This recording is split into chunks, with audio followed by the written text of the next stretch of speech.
Bonjour, dans cette vidéo, nous allons aborder l'égalité de Pythagore. Alors, qu'est-ce que c'est que cette égalité? Eh bien, cette égalité te dit que dans un triangle rectangle, le carré de l'hypoténuse est égal à la somme des carrés des deux autres côtés. Ouh là là, ça devient un petit peu compliqué, mais non, t'inquiète pas, je vais t'expliquer. Tout d'abord, il faut savoir ce qu'est l'hypoténuse. Je te donne un indice. L'hypoténuse, c'est le côté d'un triangle. Bon, ok, tu vas me dire, il y a une chance sur 3. Alors, regardons d'un peu plus près.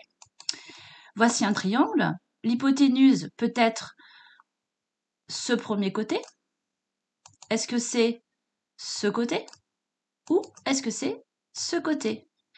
Eh bien, l'hypoténuse, c'est toujours le côté opposé à l'angle droit. Donc, l'hypoténuse dans un triangle rectangle, ça sera ce côté, car il est bien opposé à l'angle droit que tu as ici.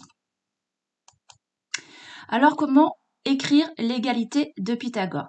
Donc, je t'ai représenté devant toi un triangle rectangle. On va appeler A l'hypoténuse, et puis les deux autres côtés, on va les appeler B et C.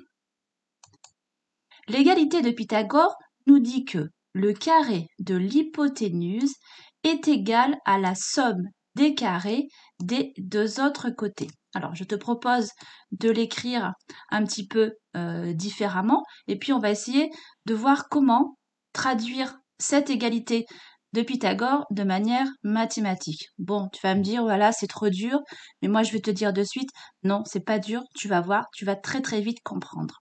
Donc, j'ai dans un premier temps tout simplement réécrit mon égalité ici. Alors, le carré de l'hypoténuse. Ton hypoténuse, tu as compris que c'était le côté ici que j'avais appelé A.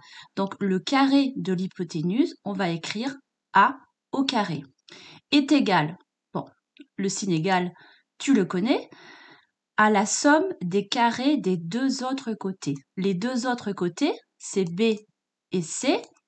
Les deux autres côtés au carré, c'est B au carré et C au carré. Et la somme, ça va être B au carré plus C au carré. Voilà, nous avons écrit l'égalité de Pythagore. Le carré de l'hypoténuse est bien égal à la somme des carrés des deux autres côtés. Je te propose de nous retrouver dans une prochaine vidéo où je t'expliquerai comment utiliser cette égalité de Pythagore pour calculer des longueurs dans un triangle rectangle.